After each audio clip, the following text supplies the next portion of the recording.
Students, हम आगे बढ़ते हैं।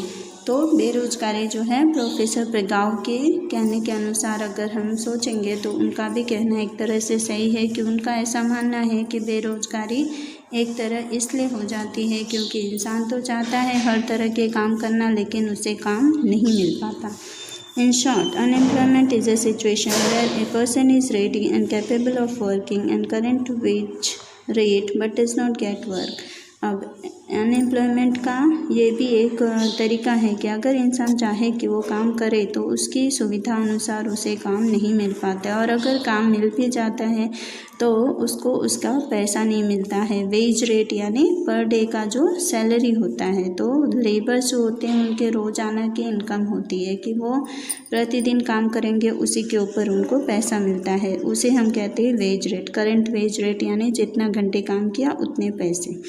According to above definition, at current wage rate, a person is eager and ready to work. It is deprived of work, then he is said to be unwilling employment or compulsory nature unemployment. अब according to definition, अगर हम definition के according जाते हैं तो wage rate क्या होता है? A person is eager and ready, यानी इंसान तो eager होता है, जानने की कोशिश में रहता है, काम करने की कोशिश में रहता है हमेशा, लेकिन and is a deprived of work, then he is said to be unwilling. वो काम करना तो चाहता है पर लोगों की नज़र में ऐसा हो जाता है कि उसको काम करने की कोई इच्छा नहीं है, यानी वो बेरोज़गार है अपनी खुद की वजह से, अपनी इच्छाओं की वजह से, और ऐसा माना जाता है कि कंपल्सरी नेचर्स ऑफ अनएम्प्लॉयमेंट, यानी ये कुदरती बेरोज़गार पैदा हुआ है।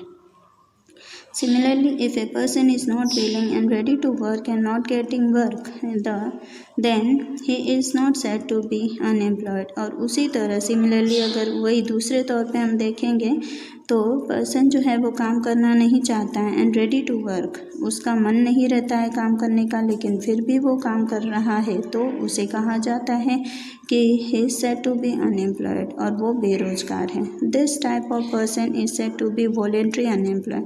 अब इस तरह के लोगों को मतलब उनका मन नहीं करता लेकिन वो काम कर रहे हैं, तो सिर्फ दिखावे के लिए, उस तरह के लोगों को कहा जाता है voluntary unemployed. According to this definition, children, elderly people, weak people and people who do not want to work are not part of the active work force but can not be said unemployed. अब इस तरह से क्या होता है, this type of person, यानी इस तरह के लोगों को हम क्या करते हैं, एक्चुअली डेफिनेशन के हिसाब से देखें तो बच्चे हैं, एल्डरली पीपल यानी बुज़ुर्ग हैं, वीक पीपल यानी कमज़ोर लोग, and people who do not want to, और कुछ ऐसे लोग जिनका काम करने का मन नहीं होता।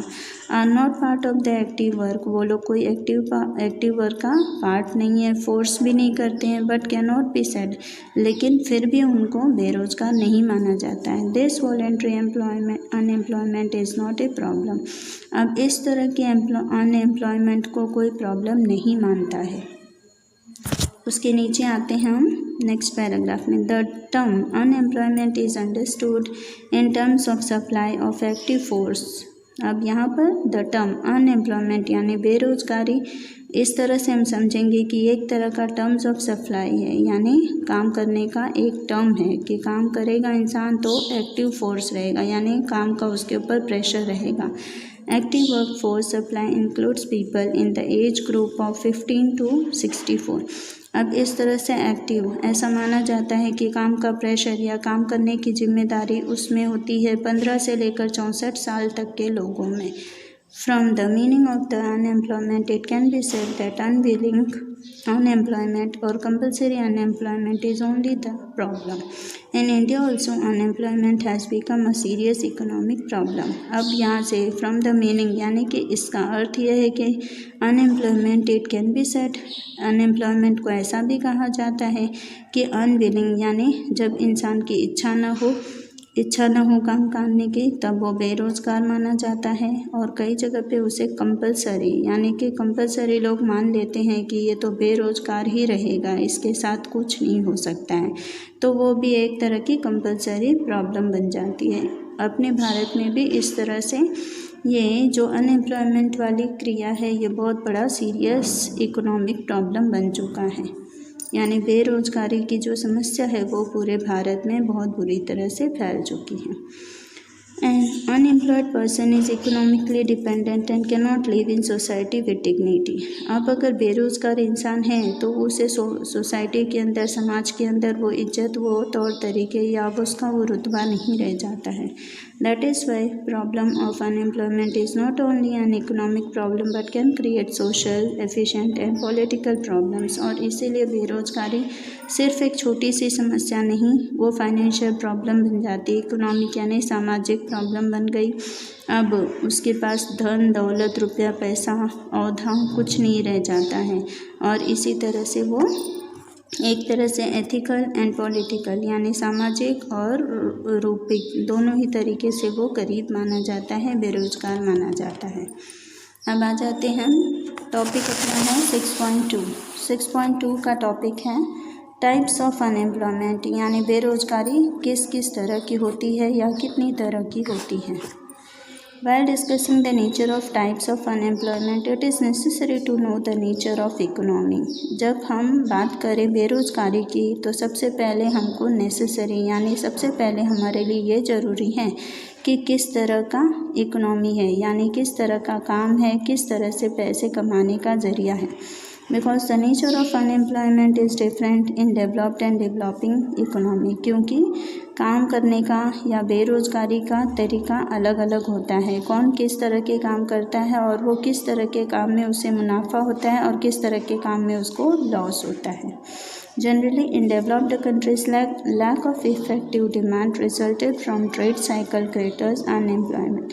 अब ज़्यादातर हम देखेंगे जब डेवलप्ड कंट्रीज़ की बात करेंगे यानी संपूर्ण राज्य जो पूरी तरह से संपूर्ण हो चुके हैं, उन राज्यों की या उन देशों की अगर बात करेंगे तो वहाँ पे लैक ऑफ इफ़ेक्टिव डिमांड है. उनकी डिमांड जो है वो दिन ब दिन बढ़ती जा रही है.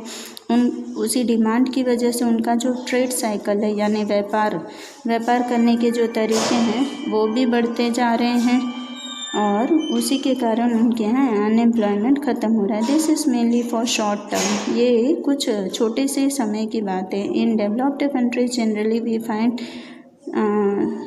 Cyclical and frictional unemployment. अब डेवलप्ड कंट्रीज यानी संपूर्ण देशों में हम देखेंगे तो ये कुछ छोटे छोटे टाइम पीरियड्स होते हैं जब उनको बेरोज़गारी का सामना करना पड़ता है. Which can be solve by increasing effective demand. जो कि इफ़ेक्टिव डिमांड यानी मार्केट में डिमांड बढ़ जाए तो उनकी ये समस्या समाधान हो जाती है. Whereas in country like India, because of high population growth rate, labor supply constantly increases, but on the other hand, because of the structural limitations and employment rate rises at the lower pace, which gives rise to the problem of unemployment. लेकिन अपने भारत जैसे देश में जहाँ की आए दिन जनसंख्या बढ़ती जा रही है उसके कारण लेबर जो हैं यानी गरीब जो होते हैं जो पर डे पे काम करते हैं उनकी भी संख्या बढ़ती जा रही है और इसी वजह से वो एम्प्लॉयमेंट उनको नहीं मिल पाता है और वो बेरोज़गार रह जाते हैं. That means unemployment in India is structural in nature and for long term. और इसीलिए अपने भारत में बेरोज़गारी ज़्यादा टर्म तक के लिए चल जाती है और कई जगह पे तो बहुत लंबा टाइम ये खींच लेती है.